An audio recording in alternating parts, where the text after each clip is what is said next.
In 2011, astronauts Brian Harper, Jocinda Fowler, and rookie Marcus embark on a routine space shuttle mission to repair a satellite. Their mission takes an unexpected turn when a mysterious black swarm suddenly engulfs the orbiter, unleashing chaos. The attack claims Marcus's life and leaves Fowler critically injured, forcing Harper to take charge of the failing shuttle. With the ship's onboard electronics disabled, Harper faces seemingly insurmountable odds. Yet, through sheer determination and skill, he manages to pilot the crippled shuttle back to Earth, earning widespread praise as a hero for his daring efforts.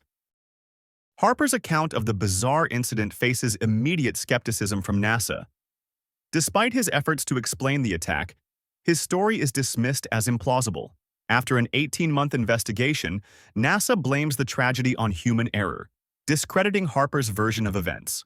To his dismay, Fowler, his closest ally, remains silent during the hearing, further isolating him. Stripped of his credibility and career, Harper is unceremoniously fired, his heroism eclipsed by doubt and controversy. Harper's troubles deepen when he and his wife Brenda divorce, leaving Brenda with custody of their son, Sonny. A decade later, conspiracy theorist K.C. Houseman, convinced the moon is an artificial megastructure, secretly uses a research telescope and makes a shocking discovery. The moon's orbit is shifting dangerously close to Earth. His attempts to warn NASA are ignored, prompting him to seek out Harper, who dismisses his claims. Undeterred, Houseman takes his findings public through social media. NASA detects the anomaly independently and launches a moon mission using an SLS Block II spacecraft to investigate. As the crew deploys a probe into a massive artificial shaft that has appeared on the moon's surface, the same alien swarm that attacked Harper's shuttle a decade earlier reemerges.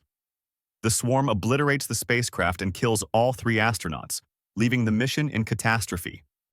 Harper starts to believe there may be truth to Houseman's claims about the moon and tracks him down at the Palm Hotel. Confronting him, Harper demands to know how Houseman discovered the anomaly before NASA. Houseman shares his theory. The moon is hollow, and something inside it is causing the chaos. Their conversation is abruptly cut short when a massive tidal wave crashes into the west coast, destroying everything in its path and narrowly sparing Harper and the others. Fowler, now serving as NASA's deputy director, takes over leadership from Director Albert Hutchings, who steps down just before the moon's impending impact. She is approached by Holdenfield, a former NASA official, who reveals a long-buried secret from the Apollo 11 mission. During the historic landing, the crew detected strange vibrations beneath the lunar surface.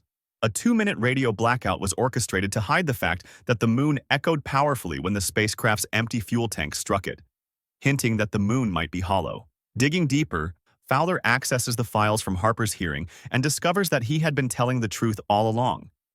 Fowler uncovers a classified military program known as ZX-7, which had developed an EMP device intended to destroy the swarm. The project was abandoned due to budget cuts, but with time running out, she orders the device to be retrieved from storage. To carry out the mission, she reactivates the retired Space Shuttle Endeavour, pulling it from a museum. She also has Harper and Houseman brought in to assist. Harper agrees to join the mission, on one condition.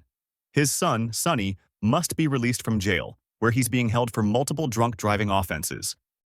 After running a systems check on the shuttle, the team discovers that one of the engines has failed, rendering the mission a no-go. Fowler calls off the launch and releases the crew. But at the last minute, Houseman makes a critical observation. The moon is now closer to Earth, and its increased gravitational pull means the shuttle will require less thrust to reach orbit. With time running out, Harper, Houseman, and Fowler decide to take the risk.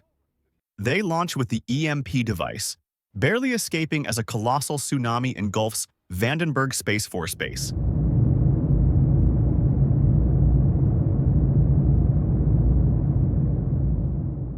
Once in orbit, Harper deploys the probe carrying the EMP. They attempt to lure the mysterious swarm, but instead of pursuing the probe, the swarm diverts toward the shuttle. Harper quickly realizes that the swarm is attracted to a combination of organic life and electronics. Thinking fast, Harper shuts down all onboard systems, plunging the shuttle into silence, just in time to repel the swarm. With no other option, the crew makes the bold decision to descend into the moon's core to detonate the EMP device. As they journey deep into the moon's interior, they uncover a shocking truth. The swarm is draining energy from a white dwarf at the center of the structure. This parasitic siphoning is destabilizing the moon's orbit, threatening to tear the artificial megastructure apart as its power source rapidly depletes. The swarm detects their presence and launches a swift attack. Just as all hope seems lost, an unknown force intervenes, allowing the crew to escape in the nick of time. In the aftermath, Harper uncovers a staggering revelation. The moon is not a natural satellite, but an ancient megastructure built by humanity's distant ancestors, beings far more advanced than modern civilization. Constructed billions of years ago, the moon served as a vast space ark, created to preserve the remnants of humanity after a rogue artificial intelligence turned against its creators and began wiping them out across the galaxy. The swarm on the moon is one of the rogue AIs, malicious entities that respond aggressively to any electronic activity in the presence of organic life. In a desperate bid for survival, humanity's ancient ancestors retreated to a hidden region of their galaxy and began constructing massive arcs to spread life across the universe. But before they could complete more, the rogue AI found them. Only one arc was finished before their civilization was wiped out. That lone arc eventually entered our solar system, triggering the formation of the Sun and the surrounding planets. It then settled into a protective orbit around Earth, what we now know as the Moon, and began seeding life on the planet below. Within the ark, a benign AI, created by the ancient ancestors, reveals itself to Harper and offers a plan to eliminate the rogue intelligence. Guided by this ancient ally, Harper devises a strategy to lure the malicious AI away from the core. With time running out, he prepares the EMP device for detonation, knowing the fate of humanity hangs in the balance. As the moon continues its catastrophic descent toward Earth, the President of the United States orders General Jenkins, chairman of the Joint Chiefs of Staff, to launch a nuclear strike to destroy the moon. However, General Doug Davidson, the Air Force Chief of Staff and Fowler's ex-husband, refuses to carry out the directive. Instead, he makes the ultimate sacrifice to protect Fowler, along with Harper and Houseman, choosing their lives over his own in a final, selfless act of defiance. Meanwhile, Harper's son, Sonny, escorts Fowler's son and their nanny, Michelle, as they try to reach General Davidson's military bunker in the Colorado mountains.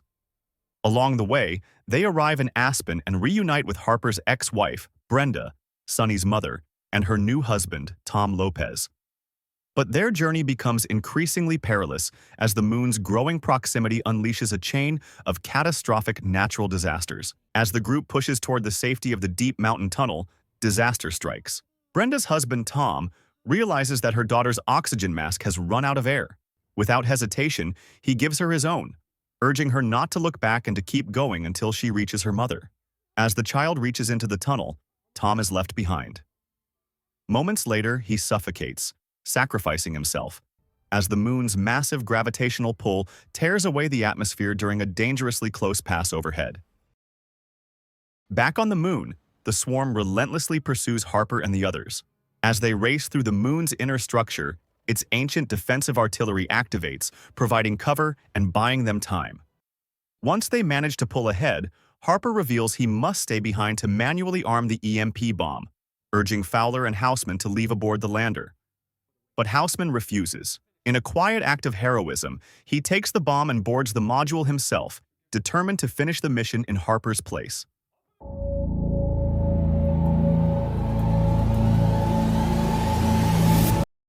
As the swarm closes in, it swarms the module, breaching it to reach Houseman. But just before it can strike, he triggers the EMP device, sacrificing himself to destroy the AI once and for all. The blast wipes out the swarm, clearing the way for Fowler and Harper to escape, just as Earth comes back into reach.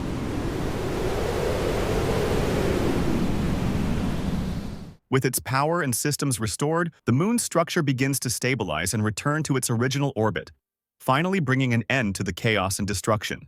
Fowler stares in disbelief, realizing their mission has saved Earth from annihilation. If you loved this recap, make sure to hit that like button, subscribe, and ring the bell so you never miss out on more free movie recaps. Got a movie in mind that you want us to break down? Drop your suggestions in the comments below. We'd love to hear from you.